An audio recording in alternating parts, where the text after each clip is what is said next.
എന്തായാലും Indian football ഇപ്പോൾ ഒരു ട്രാൻസിഷൻ സ്റ്റേജിലാണ് എന്ന് വേണമെങ്കിൽ പറയാം. കാരണം കഴിഞ്ഞ വർഷത്തിനെ അപേക്ഷിച്ച് നോക്കുകയാണെങ്കിൽ ഈ വർഷത്തേക്ക് വരുമ്പോൾ ടീമുകളുടെ മാർക്കറ്റ് വാല്യൂയിലും സ്ക്വാഡ് വാല്യൂയിലും വളരെ കുത്തനെ ഒരു ഇടിവുണ്ടായിട്ടുണ്ട് എന്നുള്ളത് എടുത്തു പറയണം. സ്ക്വാഡ് വാല്യൂവിൻ്റെ കാര്യത്തിൽ ഏറ്റവും വലിയ വീഴ്ച സംഭവിച്ചത് കേരള ബ്ലാസ്റ്റേഴ്സിൻ്റെ കാര്യത്തിലാണ്. കഴിഞ്ഞ വർഷത്തെ കേരള ബ്ലാസ്റ്റേഴ്സിൻ്റെ സ്ക്വാഡ് വാല്യൂവും ഈ വർഷത്തെ സ്ക്വാഡ് വാല്യൂവും തമ്മിൽ നമ്മൾ കമ്പയർ ചെയ്യുമ്പോൾ വളരെ വലിയ ഇടിവ് സംഭവിച്ചിട്ടുണ്ട്. കഴിഞ്ഞ സീസണിൽ കേരള ബ്ലാസ്റ്റേഴ്സിൻ്റെ ഒരു സ്ക്വാഡ് വാല്യൂവും ഈ സീസണിലെ വാല്യൂവും തമ്മിലുള്ള വ്യത്യാസം പരിശോധിക്കുമ്പോൾ ഏകദേശം 29,60,00,000 രൂപയുടെ വ്യത്യാസം വന്നിട്ടുണ്ട്. ഈ ഒരു സീസണിൽ കേരള ബ്ലാസ്റ്റേഴ്സിൻ്റെ മാർക്കറ്റ് വാല്യൂ എന്ന് പറയുന്നത് കേവലം 17,80,00,000 രൂപ മാത്രമാണ്. കഴിഞ്ഞ തവണ 40 കടന്ന മാർക്കറ്റ് വാല്യൂ ആണ് ഇത്തവണ 17 കോടിയിലേക്ക് താഴ്ന്നത് എന്ന് പറയുമ്പം ഇതൊരു ട്രാൻസിഷൻ സ്റ്റേജ് തന്നെയാണ്. മറ്റ് ക്ലബ്ബുകൾക്കും ഇടിവൊക്കെ സംഭവിച്ചിട്ടുണ്ടെങ്കിൽ പോലും ഹൈ പ്രൈസ് സ്ക്വാഡുകൾ ടീമുകളുടെ സുസ്ഥിരത ഉറപ്പുവരുത്തുന്നില്ല. യുവതാരങ്ങളുടെയും അക്കാദമികളുടെയും പ്രോപ്പറായിട്ടുള്ള ബ്ലെൻഡിങ് പ്രോസസ്സ് ഈ ഒരു മാർക്കറ്റ് വാല്യൂ കുറയുമ്പോൾ സംഭവിക്കും എന്നുള്ളതുകൊണ്ട് ഇതൊരു പോസിറ്റീവായിട്ടുള്ള മാറ്റമായിട്ടാണ് ഞാൻ കാണുന്നത്. ടീമിൻ്റെ കെമിസ്ട്രി, യുവതാരങ്ങളുടെ വളർച്ച, ഇതൊക്കെ ദീർഘകാല വിജയത്തിന് ക്ലബ്ബുകളെ സഹായിക്കും.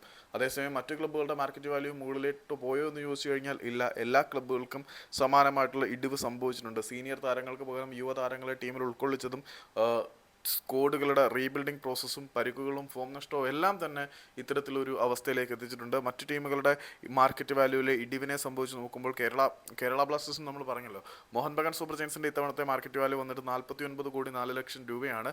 അത് കഴിഞ്ഞ വർഷത്തിനെ അപേക്ഷിച്ച് നോക്കുമ്പോൾ 8,40,00,000 രൂപയുടെ ഇടിവ് അവിടെയും സംഭവിച്ചിട്ടുണ്ട്. ഈസ്റ്റ് ബംഗാളിൻ്റെ മാർക്കറ്റ് വാല്യൂ വന്നിട്ട് 33 കോടി രൂപയാണ്. അവിടെയും 7 കോടി രൂപയുടെ ഇടിവ് സംഭവിച്ചിട്ടുണ്ട്. FC ഗോവയുടെ കറണ്ട് മാർക്കറ്റ് വാല്യൂ 26.2 കോടിയാണ്. അവിടെ 13 കോടിയുടെ ഇടിവ് സംഭവിച്ചിട്ടുണ്ട്. ജംഷഡ്പൂരിൻ്റെ കാര്യത്തിൽ 22 കോടി മാർക്കറ്റ് വാല്യൂ ആയിട്ട് അവർ നിൽക്കുന്നുണ്ട്. പഞ്ചാബ് എഫ്സിയും 21 കോടി മാർക്കറ്റ് വാല്യൂ മെയിൻറ്റെയിൻ ചെയ്ത് പോകുന്നുണ്ട്. ഏറ്റവും വലിയ ഡ്രോപ്പ് സംഭവിച്ച ക്ലബ്ബുകൾ മുംബൈ സിറ്റി FC കാര്യത്തിലും അവർ 25 കോടി 8 ലക്ഷം 80 ലക്ഷം രൂപയുടെ ഇടിവ് അവർക്ക് സംഭവിച്ചിട്ടുണ്ട്. ഒഡീഷ FC കാര്യത്തിൽ 23 കോടി രൂപയുടെ സ്ക്വാഡ് വാല്യൂവിൽ ഇടിവ് സംഭവിച്ചിട്ടുണ്ട്. മുഹമ്മദൻ സ്പോർട്ടിംഗ് ക്ലബിൻ്റെ കാര്യത്തിൽ 27 കോടി 40 ലക്ഷം രൂപയുടെ മാർക്കറ്റ് വാല്യൂ ഇടിവ് അവർക്ക് സംഭവിച്ചിട്ടുണ്ട്. നോർത്ത് ഈസ്റ്റ് യുണൈറ്റഡ് 15 കോടി 80 ലക്ഷം രൂപയുടെ ഇടിവ് സംഭവിച്ചിട്ടുണ്ട്. അതിനെ അത്ര വലിയ ഇടിവായിട്ട് പറയാൻ പറ്റില്ല. അവർ ആ ഒരു ഇടിവ് സംഭവിച്ചിട്ടുണ്ടെങ്കിൽ പോലും ഒറ്റ പ്ലെയറിനോടും കോസ്റ്റ് കട്ടിങ്, സാലറി കട്ടിങ്ങിനെ കുറിച്ചൊന്നും പറഞ്ഞിട്ടില്ല.